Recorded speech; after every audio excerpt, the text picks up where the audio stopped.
insurance today at age 30 and buy later at the age of 40, it's the same benefit. It's the same 1 million pesos that will go to your family, but it will cost you more because you waited. Tsaka na. So start young. And then, kahit maliit lang kinuha mo una, okay lang. Hindi masama, you can add and add. Para kang may add-on ka lang ng add-on. Okay? Kung ikaw ay, I'm not sure if any one of you here is employed, your employer gives you a free group insurance. So wag niyo siyang i-underestimate. That's also good. Kung kayo po ay mag-asawa, mag-partner na parehong nag-work, and you are codependent on income, each of you have to be insured proportionately for the share of expenses in the household. Para again, you're doing that because ayaw mong yung maiiwan ay pasa ng mundo.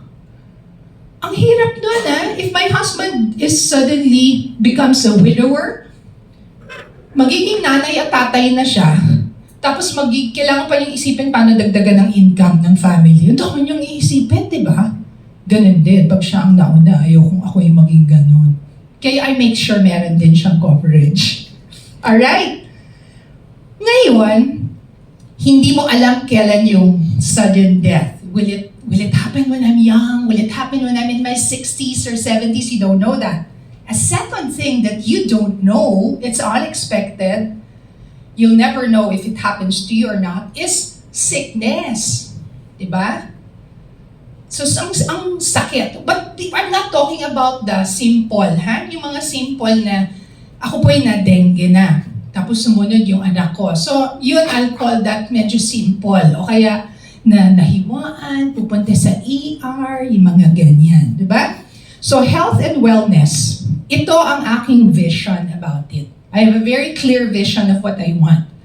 Meron po akong HMO card, bigay ng kumpanya. Meron ako emergency fund. Sa totoo lang, kung magka-dengue ako bukas, meron naman akong pera na pambayad, di ba?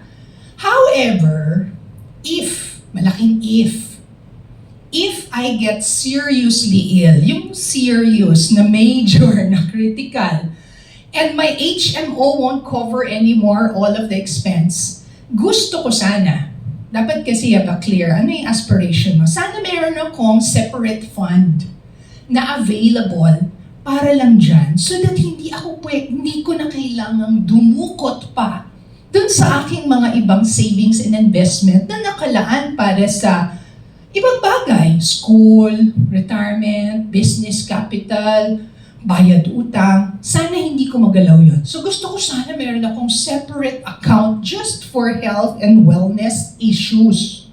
So, and I also, the last part, I don't want to end up borrowing or begging. I know it's every other month, I get an email amongst office mates. Tulong naman tayo, yung father ni ganyang office mate natin na magki-kidney dialysis.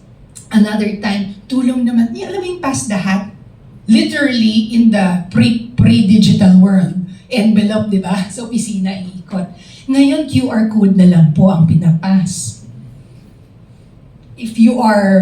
Kung meron kang extra, magbibigay ka. I don't want to be waiting for people to transfer money to my QR code when that happens. I don't want to do crowdsourcing, yung funding, mga GoFundMe, and then show pictures of how you look like in the hospital so that people will give me money. If I can control it, I don't want it to happen. So it's not wishful thinking. You gotta make something. You gotta decide to do something. Alright? So, I'll show you what I did to prepare for that. Aside from my HMO card, which you can get on your own also, and an emergency fund. So, isipin mo yung HMO, ito yung mga pa-check up, nagkasipon, consultation, mga short stay sa ospital. Pero, ang ginawa ko, kumuha ako ng 2 cancer product, yung that will pay when you have cancer. I got it at age 37 and 40. Hindi dun sa early years ko kinuha. Bakit? Kasi hindi ko pa naisip yon. At saka, crossed my mind that that can happen. Pero nung marami ka nang naririnig-rinig, at saka sa Pilipinas din about that time, doon dumami yung mga ganyang products. Si Sun Life, meron din siyang version na hindi lang pang cancer, pang all kinds of critical illness. I got that. And I got another product that was more of an investment type. So in short, I got all of those because I wanted nga to have a separate fund in case ako magkaroon ng major illness. My tips for you, if you want to take this path, get it as early as you can. It's not just for the premium price, ha? Because habang wala pang tama yung katawan mo. Some people want to get this product but they are not accepted because, ay, may high blood ka na, may ganun. When you have health impairments na, baka itaas yung premium rates mo. Usually, kapag mga health-related product, maarte ang isang insurance company. I will not treat a very healthy person the same as a person na merong liver problem, may cancer ang nanay niya at saka tita niya, or meron na siyang cyst. You don't treat them differently in pricing. So, habang healthy ka pa, you get it. Mahal ba? Hindi po, mura lang. If you get the term version, mura lang po. You can ask. You just have to start it. Alright? So, not knowing, when I was preparing that, sabi ko nga, unexpected. So, dumating yung unexpected sa buhay ko. Diba? I mean, you do those things because you know it could happen, but you never really know, ay, mangyayari ba? So lo and behold, it did happen to me at age 49. You get your annual physical exam. And then lumabas po yung aking mammogram. For the ladies here, if you have a mammogram, they give you a score. A score to tell you kamusta ka. So I scored the highest dun sa test na yun. So scoring the highest was a Byron's 5 and the doctor had to tell me the very next day, come to the clinic and then see a breast surgeon. And then sunod-sunod na yun. I had my biopsy in November. I did not waste time. In about 3 weeks, I had a full mastectomy of my right breast because there was a tumor that was already 3 cm. So it all happened so fast. I opted for a reconstruction. You have, for the ladies and for the gentlemen, if you will have relatives, having encountered this, you will be asked so many questions. Ang dami mong options, choices. Una, pag nalaman mo nang meron kang cancer, anong gagawin mo? Papa-opera mo ba o hindi? Kung may pera ka, papa-opera mo, di ba? Papatanggal mo yung tumor. Paano kung wala? So lumiit na yung mundo mo. Yung choice mo, di ba? Will you defer it or will you take it right away? Pag pumayag ka namang magpa-opera, ang next na tanong sa'yo, papa-reconstruct mo o hindi? Ano ibig sabihin nun? Pag hindi mo i-reconstruct, flat yung isa. Wala, para kang tinanggalan. Pag i-reconstruct mo, di mo kakang normal. Another choice. All of your choices will need finances to make you decide. Kasi kung wala kang finances, ano bang desisyon? So, with money ready, your choices are, I guess, mas madami kang choices na pwedeng gawin. Hindi yung, ay, out na yan. Kasi mahal pala yan. Ay, out na yan. Diba? So you eliminate choices only because you don't have funds. But with preparation, you can do it. So after the surgery, dapat talaga susunod chemotherapy. Standard yun. Pero dahil hindi lumabas, hindi kumalat yung aking breast cancer to any other part, they can check that. They told me, huy Jenny, candidate ka for a test. Ano naman yun? Pag kinuha mo yung test, sasabihin sa'yo ng test kung magre-recur ang chances mo of recurrence or metastasis kalat. Pag hindi ka kumuha ng test, diretso na tayong chemo. Kasi yun ang sabi ng mga clinical findings. Sabi ko, pag kumuha ko ng test, pag nag-score ka ng low risk, ibig sabihin, walang effect ang chemo sa'yo. Walang mabuting idudulot sa'yo kasi hindi ka naman pala high risk. Ganun ba yun? Sige, magkano yung test? Di syempre, tatanong mo na yung next. $3,800 US. Kasi dadalhin yung specimen mo sa Netherlands eh. Tapos ibabalik, i-interpret ni doctor mo. Ganun.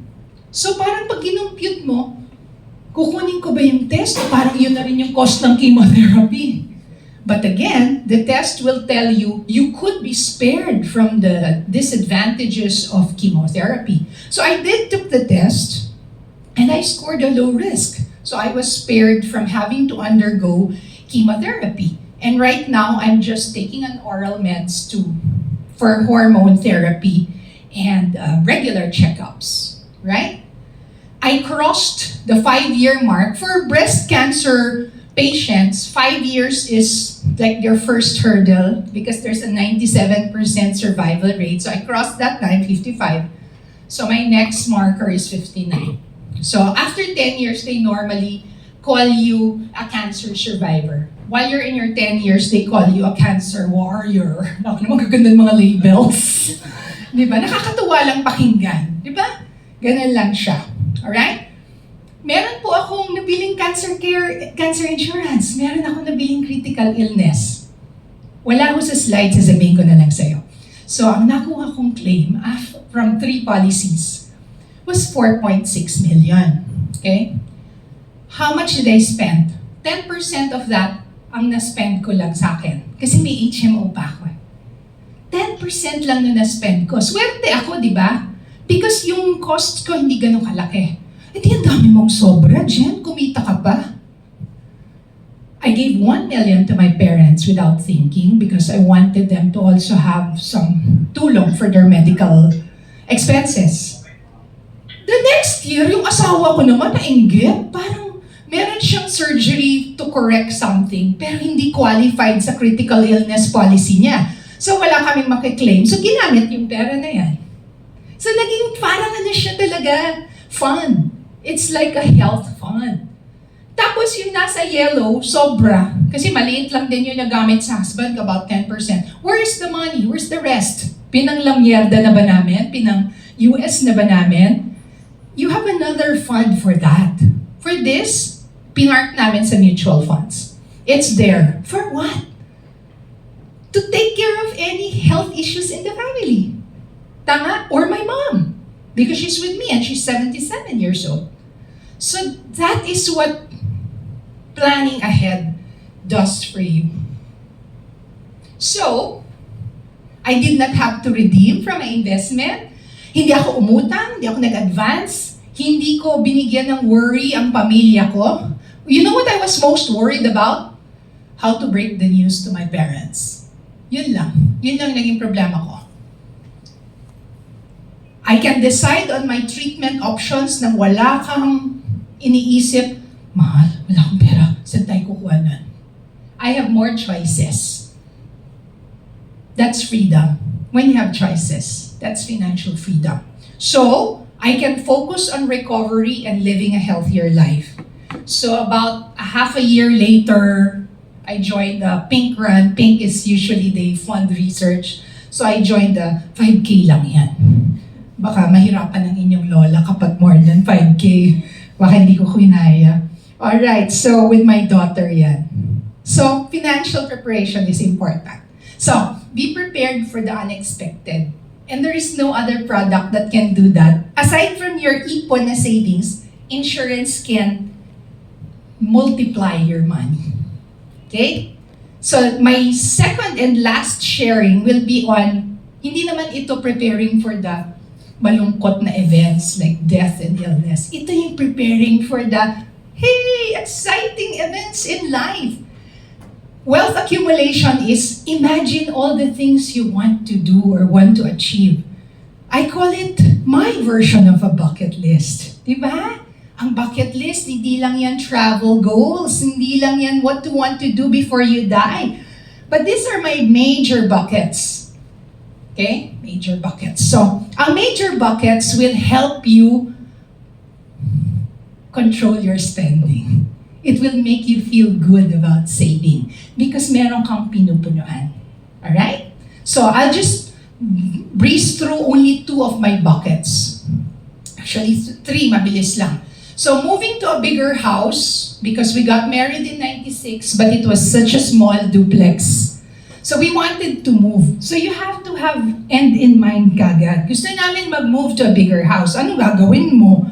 Siyempre, mag-iipon-ipon ka. So I did that. My main instrument was mutual funds. Okay, you can choose where to place your funds, kung equity or bonds.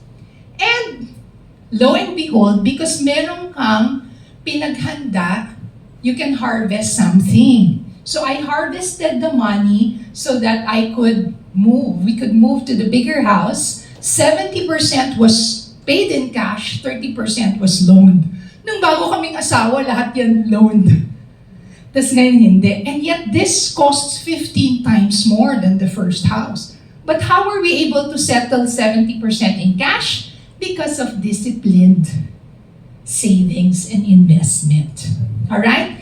It was so disciplined, my friends, that I never realized that the very first time I redeemed from my mutual fund was 20 years after my first placement. Why did it take so long to redeem? Because the goal has not arrived yet. The purpose for the investment arrived in 2013 when it was time to buy for a house.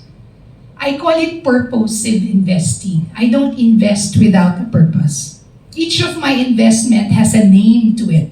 House, college, travel. So you do not harvest until the time has come. It will add to your discipline. I did the same thing for college. I also prepared for my children's college, buying several life insurance with extra deposits and an MF. So again, my tip sa inyo, start early.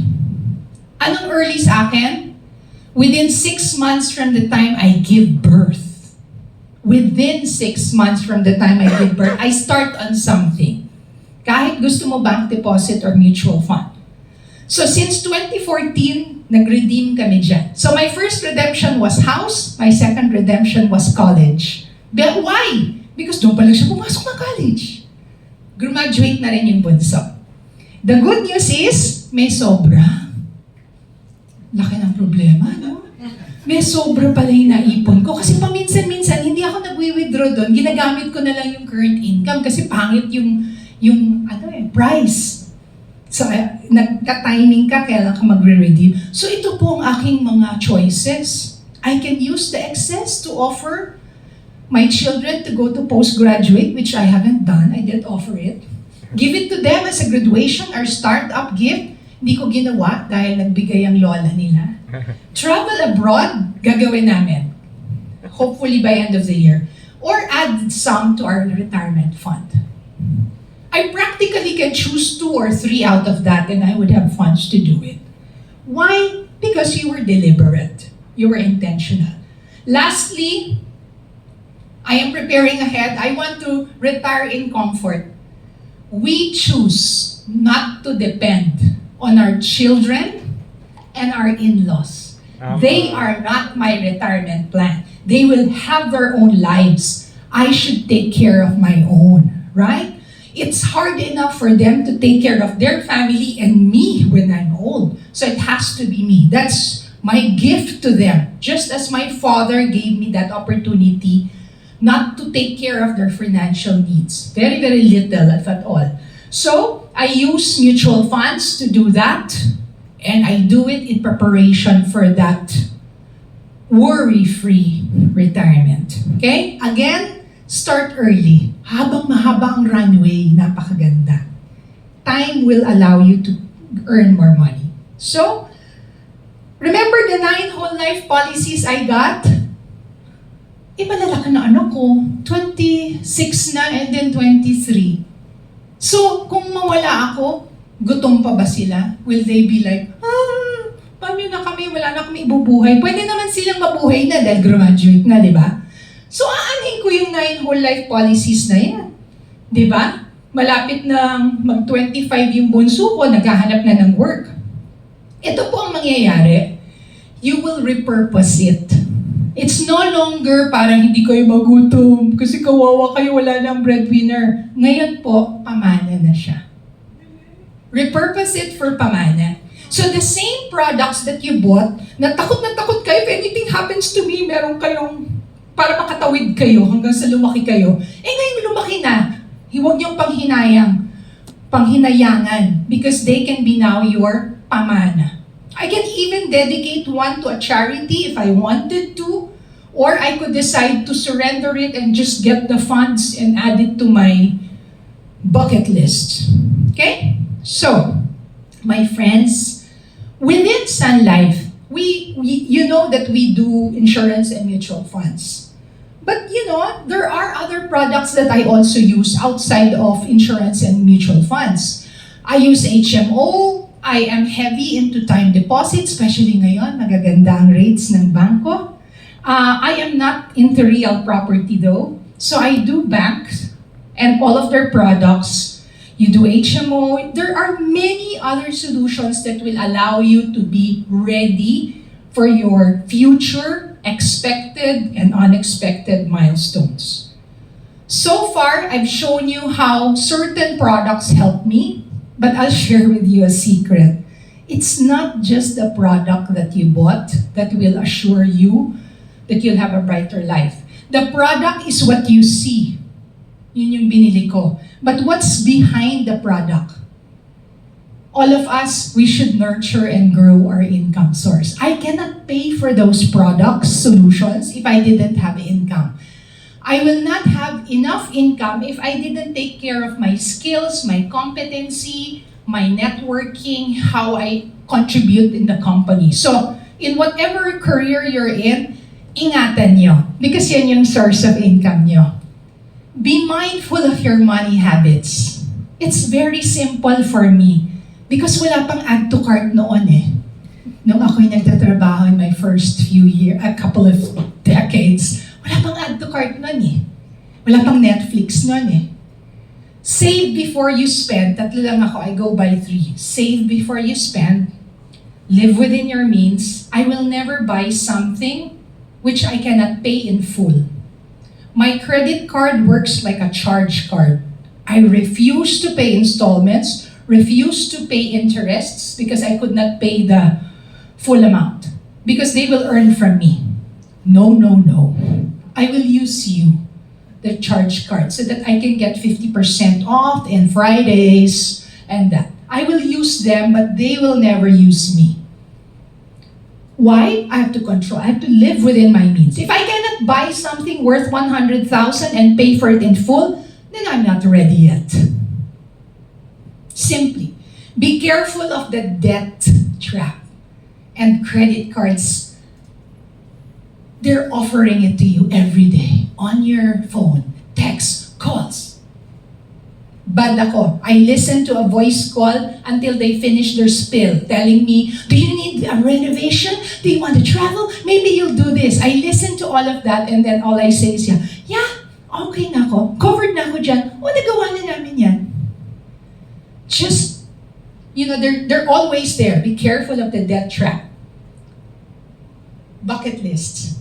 Be very clear with what you want.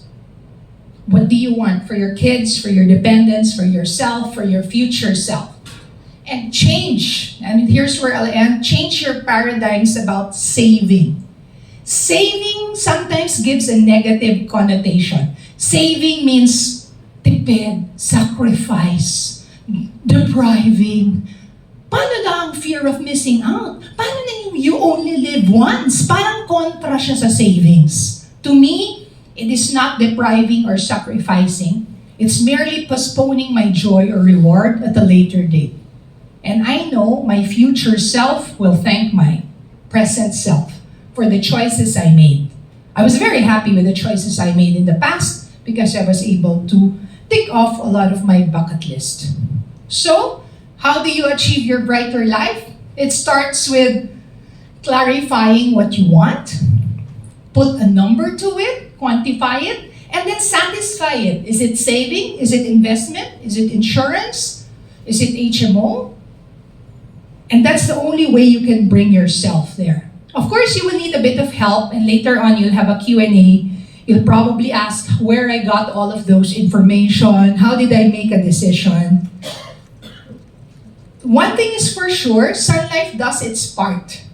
Even we're just an insurance company, we're not a bank, we do not give loans, we're not a real property company. We do our share in helping Filipinos achieve money for life. That's another way of calling it brighter life. A bit crude, pera. But it's really having money for life, for whatever happens. Our financial advisors, they're there because they will guide you to do those three things I said. Clarify, quantify, and satisfy your goals. Company, together with the advisors, our products, and all of our FinLit, financial literacy advocacy, all of that is hopefully to spread this, this idea that we can all achieve a brighter life. So thank you very much and good morning. Thank you so much.